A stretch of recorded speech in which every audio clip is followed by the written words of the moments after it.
بسم الله الرحمن الرحيم. السلام عليكم ورحمة الله وبركاته. وبرنامجكي وعيقلينتا iyo baraarujinta bulshada. barnaamijka maanta waxaan kaga hadli doonaa cabidda sigaarka ama smoking-ka. smoking-ka waa cabidda tubaako gubatay qiiceeda oo afka laga qaato sankana laga soo qubo. qofka sigaarka cabo iyo kan lagu ag cabo waa isku qatar caafimaad. xaqiiqdii qofka sigaarka cabo waa si active ah ayuu isticmaalaya oo direct ah. qofka si ag fadhiya mataqana wuxuu soo qubay afkiisa oo ka soo saaray sankiisa qofkii ag jooga ay saameynaysaa oo qatar caafimaad ay ku yeelanaysaa iyo asigaba.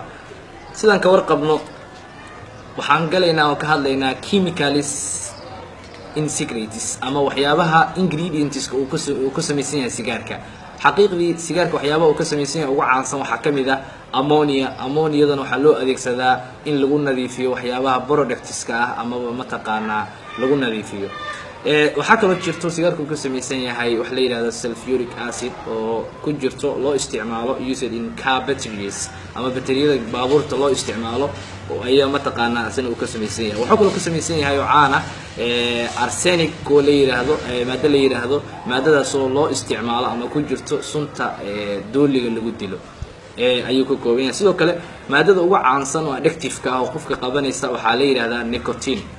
nicotine-kana waxaa sometimes loo adeegsadaa in lagu dilo waxyaabahan bahalkan kutaanka la yiraahdo ayaa lagu dilaa. waana maadada addictive-ka ah oo qofka bini'aadamka ah qabanayso inuu sigaarka u baahdo oo ama smoking sameeyo ku qasbayso. sidoo kale DDT-ga mataqaanana waa laga sameeyaa maado kamid ah sigaarka laga sameeyo waxaana loo isticmaalaa in insecticides waa cayayaan dilo waay. sidoo kale marka qataraha caafimaad oo ka dhalan karo sidaan ka warqabnaayo waxaa kamid ah qofka inuu ku dhaco heart disease. qofka inuu ku dhaco heart disease sidaan ka warqabno wadnaha jirka wuxuu u yahay muhiim, crucial role ayuu ka ciyaaraa. sidoo kale it pumps blood to all parts of the body. sidoo kale jirka ayuu ku bamgareeyaa dhiig si uu wada gaarsiiyo oo mataqaanaa jirka ugu camimo dhiiga. cudurradii ku dhici lahaa oo qatar caafimaad u keeni lahaa ayuu mataqaanaa ii sheeg ayuu sigaarka keenayaa ama smoking-ka. ugu dambeynna qofka waxaa ku dhacaya heart attack, qofka inuu wadnihii istaagaan oo si emergency case ah uu ku dhinto. sidoo kale waxaa dhacaysa qofka in immune-kiisa oo hoos u dhaco. immune system-ka waxaa waaye waa difaaca jirka. qofka qaabka jirkiisa uu mataqaanaa cudurradii free substances-ka ahaa banaanka kaga imaanayay isuu iskaga difaaci lahaa oo mataqaanaa response u sameyn lahaa. marka low ayuu noqonayaa, cudur kastana uu u nuglaanayaa marka qofka smoking-ka isticmaala. sidoo kale waxaa dhacaysa qofka high cholesterol, qofka inuu mataqaanaa dhiiggiisa fat badan uu ka buuxsamo amount oo aad u badan oo fat uu ka buuxsamo dhiiggiisa waxaa sababi kara smoking-ka oo aadka loo isticmaalo.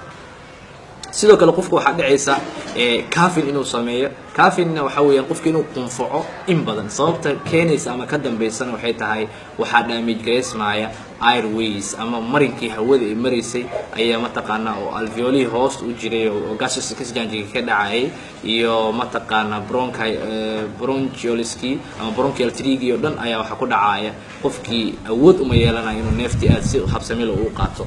qunfac badan ayuu sameynaya. sidoo kale qofka waxaa ku dhacaysa unhealthy teeth, in ilkihiisii aynan caafimaad qabin midba midka kale ay sii duleeshato deetana ugu dambeyn ilkihii ay noqdaan kuwo decay ah oo qurmay oo aan qiimo badan ku fadhinin.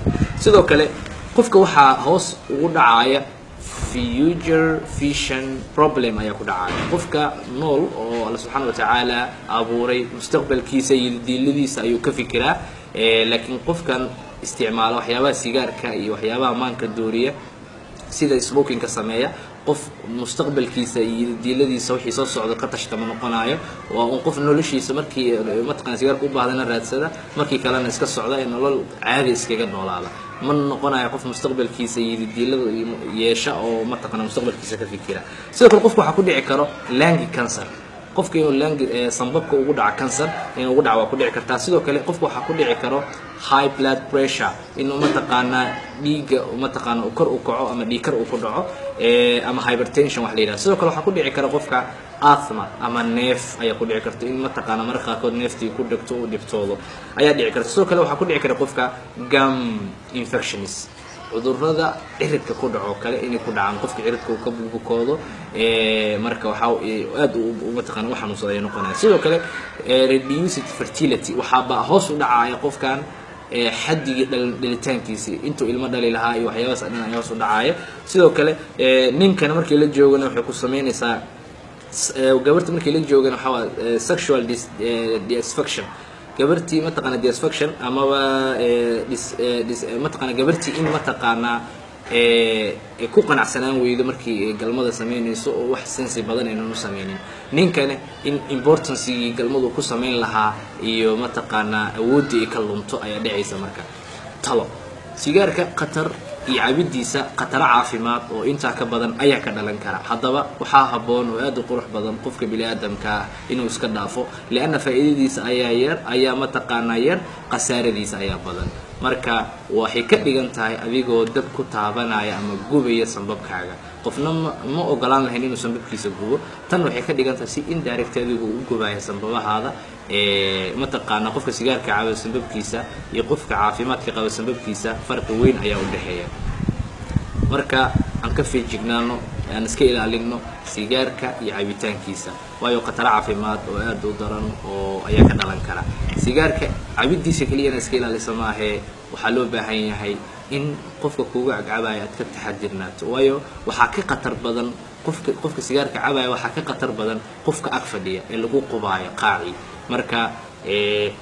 marka qofka sigaarka cabay waxaan siinaynaa tibis amaba waxyaabo u tilmaamayna ama u yar bidaaminayna waxyaabo aad u wanaagsan wayska ugu fogaan kara inuu smoking sameeyo waxa kamid ah qofka inuu chewing gums waxyaabo isku hilmaansiin karo xitaa markuu inuu sigaarka iska dhaafo iyo cabitaankiisa rabo inuu chewing gums sameeyo xanjo badan inuu isticmaalo xanjo iska ruugo bedelkii leena goosiisi iyo afkiisa waxa u bartay inuu qaac jaqoon nuugo marka bedelkeedu waa replacement in la helaa sidoo kale marka stay busy qof iska mashquulsan oo maanta dhan howl ku jiro oo shaqadiisa iyo nolol maalmeedkiisa raacanaya inuu noqdo waayo haddii qof meel iska joogo uu noqdo ama laanta ka badato waxba ku riixaya inuu sigaarka dib ugu laabto sidoo kale in uu friendiska dadka uu la noqonayo ay noqdaan non smokers dad saaxiibada qofkaas uu yeelanayo markuu sigaarka iska gooyo kadib waa non smokers inuu yeesha way oo saaxiibo la noqda sababtoo ah qof sigaar cab hadduu saaxiib ka dhigto wixii baa mataqaana qabanaya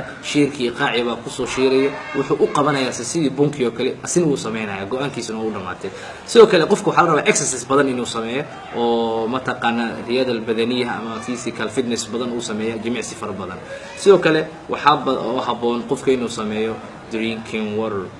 drinking plenty of water biyo badan inuu isticmaalo aad badan isticmaalo inta way ka caawin kartaa in uu gooyo ama iska joojiyo ama uu ka fogaado cabida sigaarka bulshooy aan ka feejignaano cudurrada waxyaabaha keeni kara iyo cabida sigaarka qatar ayuu ku yahay caafimaadkaaga. السلام عليكم ورحمة الله وبركاته. إلى اللقاء.